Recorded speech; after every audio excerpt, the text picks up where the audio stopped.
Yes.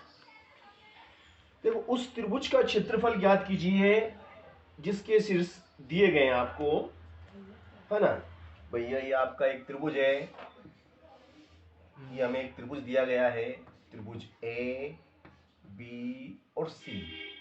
ये हमारा एक त्रिभुज एबीसी है जिसके शीर्ष क्रमशः 2 3 2 3 ऋण 1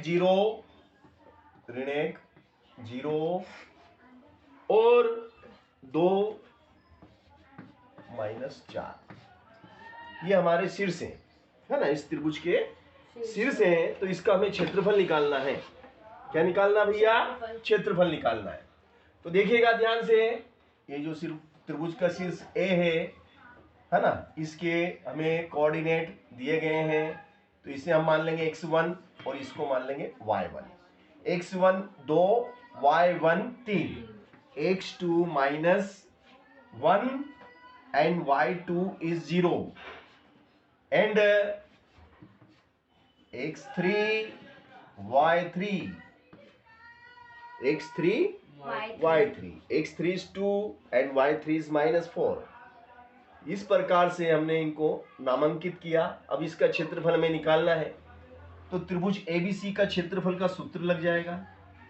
त्रिभुज एबीसी का क्षेत्रफल का सूत्र लगेगा 1/2 कोष्टक में, आपका कोष्टक में क्या आ जाएगा भैया? x1 bracket start y1 x1 y2 y3 plus x2, अब 2 के बाद क्या आता? 3 y3 और 3 के बाद वापिस 1, फिर इसी के साथ x3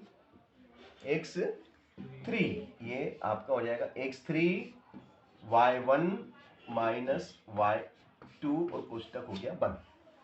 ये आपका फार्मूला है। इस फार्मूले में आप वैल्यू पुट कर देंगे, जो वैल्यू आपको दी गई है ना, वो हम इसमें पुट करेंगे। देखो ये हमने वैल्यू पुट करी, x1 is 2 and y2 is 0 minus y3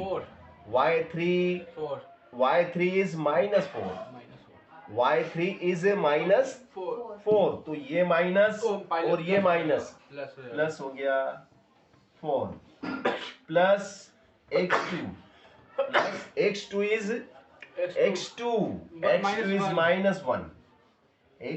-1 and y3 is -4 and minus y1 is 3 and plus x3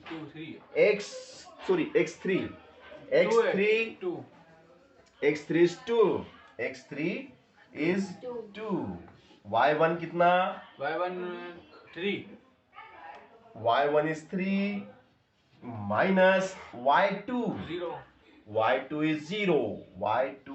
is 0 और ब्रैकेट बंद। ये हो गया आपका ब्रैकेट बंद, ठीक है ना, यहां तक आ गया। अब इसके बाद भैया इसके आगे का जो स्टेप है वो क्या हो जाएगा? देखिएगा ध्यान से, ये 1/2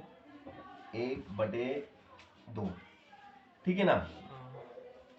4 में 0 जोड़ेंगे तो 4 ही रहेंगे, 4 दूनी 8, क्योंकि कोष्टक का मतलब गुणा हो जाएगा, तो 4 दूनी 8 है ना। माइनस का 4 माइनस का 3 माइनस का 4 माइनस का 3 माइनस का 7 जुड़ रहे हैं, ये जुड़ रहे हैं, तो जुड़ते समय माइनस ही रहते हैं, है ना। एक बैंक से लोन लिया 4 लाख का, दूसरे बैंक से लिया 3 लाख का ऋण यानी कर्जा। एक बैंक पे ऋण है 4 लाख, दूसरे बैंक पे ऋण है 3 लाख, तो टोटल ऋण हो गया 7 लाख -7 है ना। -7 का गुणा -7 का गुणा ऋण 1 में करेंगे, ये कोष्टक का मतलब गुणा, ऋण का 1 और -7, तो गुणा करते समय प्लस 7 एकम 7, ऐसे प्लस हो गया ये, क्योंकि कोष्टक का मतलब गुणा। 3 दूनी 6, 0 का कोई मतलब ही नहीं रहता है ना। चलो अब ये हो गया आपका, ठीक है। यहाँ तक आ गए हम, बिल्कुल आ गए। इसके बाद की स्टेप में क्या होगा, देखो इसके बाद की स्टेप में क्या होता है भैया, 8 7 ये आपका डेल इज इक्वल टू 1/2 है ना। 8 7 15, 6 21 गुणित में 21, तो ये गुणा हो जाएगा 21 एकम 21, 21/2 वर्ग इकाई। वर्ग इकाई ये हमारा दिए गए त्रिभुज का, जो त्रिभुज हमें एबीसी दिया गया था उसका क्षेत्रफल हमने निकाल लिया। दिए गए त्रिभुज का क्षेत्रफल है। सरल के कठिन?